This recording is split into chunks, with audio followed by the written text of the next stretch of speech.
What factors affect the growth of SMEs after the COVID-19 pandemic?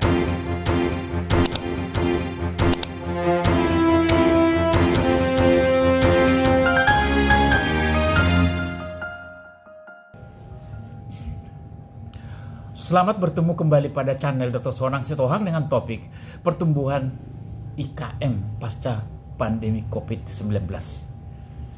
Saudara-saudara sekalian, seperti kita ketahui, banyak perusahaan, baik perusahaan berskala mikro, kecil, menengah, dan besar yang harus tutup buku ataupun menutup aktivitasnya akibat pandemi tersebut. Namun, saudara-saudara sekalian, masih terdapat beberapa perusahaan atau pengusaha industri mikro, industri kecil, baik industri menengah, yang masih menunjukkan kekuatannya, di mana mereka dapat tumbuh dan tidak melakukan apapun terhadap para buruh yang telah dipekerjakan sebelum dan sesudah pasca COVID. Saudara-saudara sekalian, pandemi COVID-19 telah memberikan dampak yang signifikan terhadap berbagai sektor ekonomi, termasuk industri kecil dan menengah atau IKM. Dalam beberapa bulan terakhir, banyak IKM mengalami kesulitan karena adanya pembatasan sosial dan penurunan permintaan pasar. Namun, ada juga IKM yang mampu bertahan dan bahkan tumbuh dalam kondisi pandemi.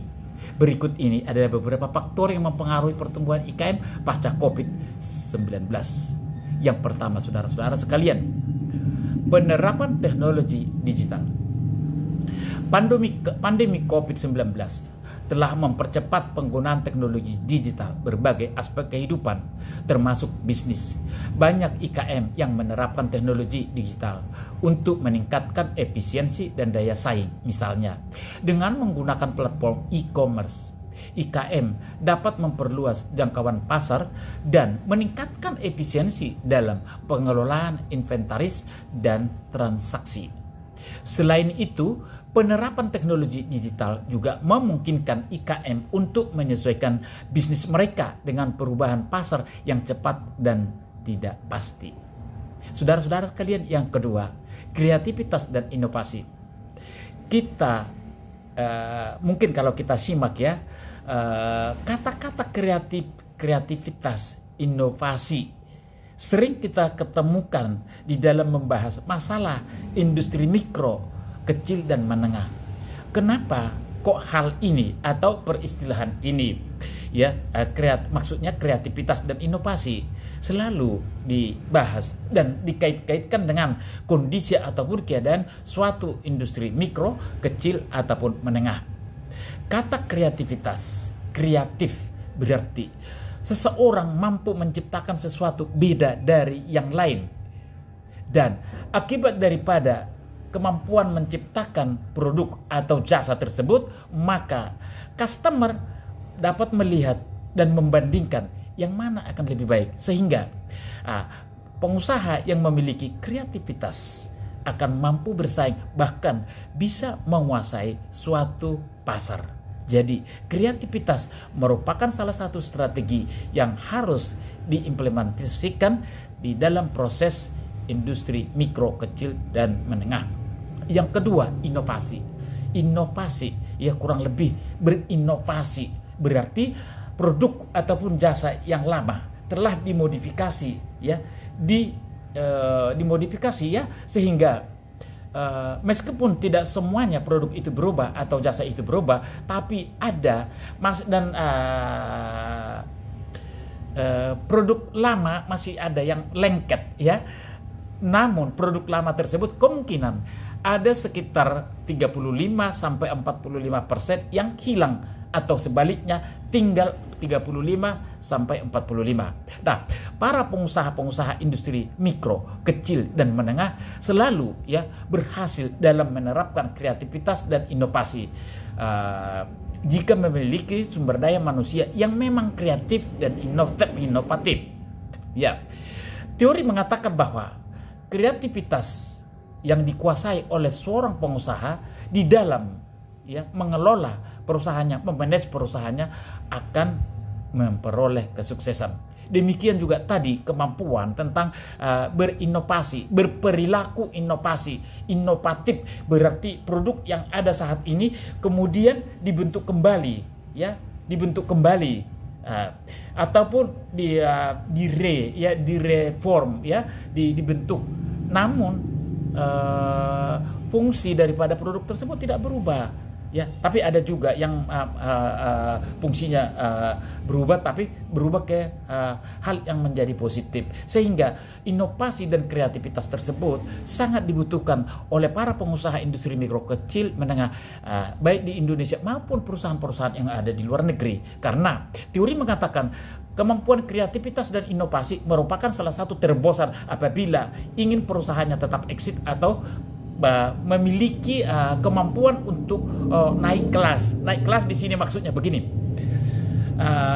Strata industri kita, strata mikro, strata kecil, strata menengah, strata besar, ataupun tingkatannya. Nah, kalau perusahaan yang berhasil dapat kita lihat, yang tadinya mungkin yang pada tahun sebelumnya perusahaan tersebut masih disebut dengan perusahaan mikro. Apa yang disebut dengan perusahaan mikro? Perusahaan-perusahaan yang tidak memiliki lebih dari 5 juta investasi. Nah, dia naik kelas karena kemampuannya dalam menciptakan suatu kreatif atau kemampuan kreativitas dan berperilaku inovasi. Tentunya perusahaan ini akan meningkat naik kelas dari industri mikro menjadi usaha kecil, dan dari usaha kecil menjadi usaha menengah, dan usaha menengah menjadi besar. Itu yang dapat kita lihat sendiri. Nah, kapan hal itu akan terjadi? Tentu seperti yang saya jelaskan tadi, bahwa apabila perusahaan tersebut memiliki sumber daya manusia yang memang memiliki kreativitas dan inovasi yang tinggi,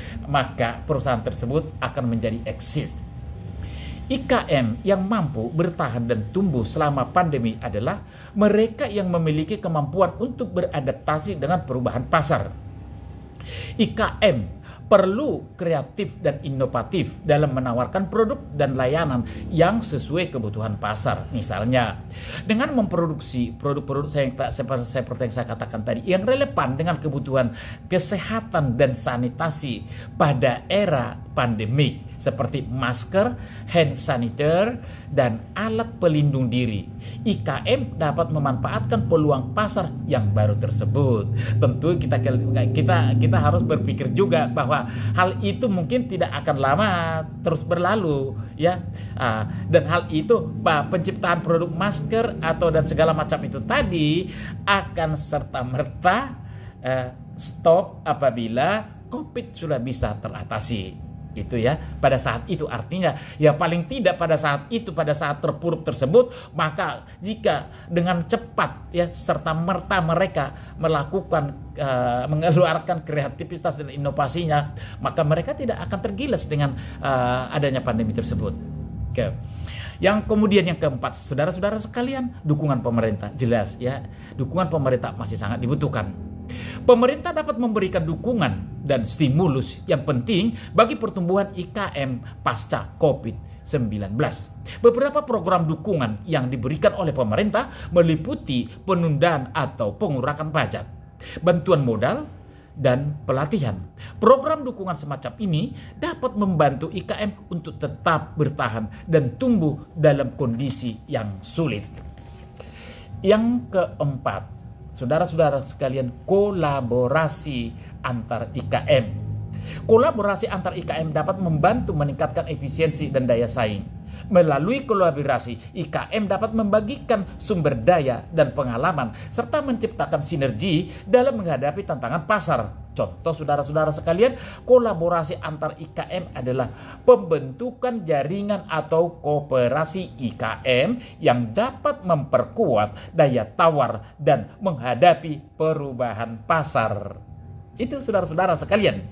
Pertumbuhan IKM pasca COVID-19 memerlukan komitmen dan usaha bersama dari berbagai pihak, termasuk IKM itu sendiri, pemerintah dan pemangku kepentingan lainnya.